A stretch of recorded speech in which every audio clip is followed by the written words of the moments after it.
Power star Pawan Kalyan గారు నటించిన movie Ustaad Bhagat Singh. ఈ మూవీకి సంబంధించిన టీజర్ ట్రైలర్ రిలీజ్ అయింది. టీజర్ చూస్తుంటే నాకు గబ్బర్ సింగ్ డేసే గుర్తుకొచ్చినాయి. మీరు పవన్ కళ్యాణ్ గారు ఫ్యాన్ అయి ఉంటే మీకు ఐడియా ఉండే ఉంటుంది. గబ్బర్ సింగ్కి ముందు ఆల్మోస్ట్ 10 years దాటింది అనుకుంటా ఆయనకు ఒక ప్రాపర్ హిట్ పడక. ఆ టైంలో ఫ్యాన్స్ లిటరల్గా నన్ను వేడుకునే వాళ్ళు, అన్న ఒక్క హిట్ పడితే చాలన్నా ఒక్క హిట్ అని. అలాంటి టైంలో రిలీజ్ అయిన మూవీ గబ్బర్ సింగ్. ఆ టైంలో బ్లాక్ బస్టర్ అయ్యి కొన్ని కొత్తగా రికార్డ్సే క్రియేట్ చేసింది. అలాంటి టైంలో బ్లాక్ బస్టర్ అయింది కాబట్టి పవన్ కళ్యాణ్ గారి ఫ్యాన్స్కి గబ్బర్ సింగ్ అయినా అలాగే హరీష్ శంకర్ గారు అన్న చాలా ఇష్టం. మొత్తానికి వీళ్ళిద్దరు కాంబినేషన్లో మరొక సినిమా రాబోతుంది. అందుకే ఫ్యాన్స్ చాలా ఈగర్గా వెయిట్ చేస్తున్నారు.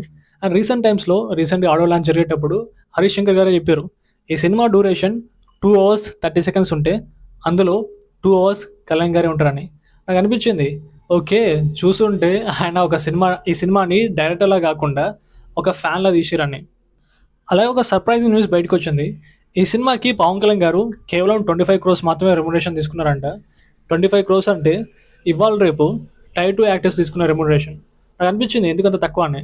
ఆ తర్వాత నేను తెలుసుకోవడానికి ట్రై చేసిన. నాకు తెలిసింది ఏంటంటే, ఓకే ఈ మధ్యకాలంలో ఆయన పాలిటిక్స్లో బిజీగా ఉండడం వల్ల ఈ మూవీ అనుకున్న టైంకి రిలీజ్ అవ్వలేకపోయింది. అనుకున్న డేట్స్ ఆయన ఇవ్వలేదు.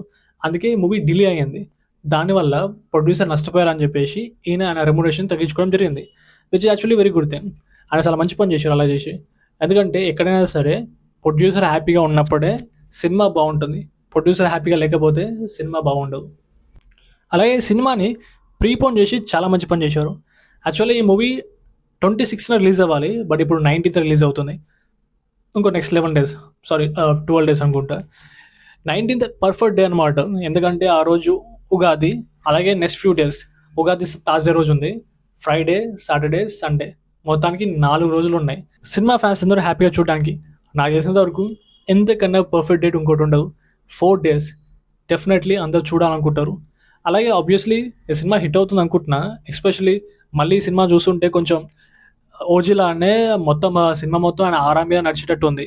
అగైన్ నాన్న చెప్పినట్టు ఒక ఫ్యాన్స్ పర్స్పెక్టివ్ తీసింది కాబట్టి మంచిగా ఉంటుంది అనుకుంటున్నా. ఇక బాక్స్ ఆఫీస్ పాయింట్ ఆఫ్లో చూసుకుంటే పవన్ కళ్యాణ్ గారి last movie they call him OG, ఆ మూవీ 300 crores దాటింది. ఇప్పుడు అదే మైండ్లో పెట్టుకొని చూసుకుంటే డెఫినెట్లీ ఈ మూవీ కూడా ఈజీగా 300 crores కొడుతుంది అనుకుంటున్నా. చూడాలి మరి ఈ మూవీకి కలెక్షన్స్ ఎంత వస్తాయో. That's it guys, see you again.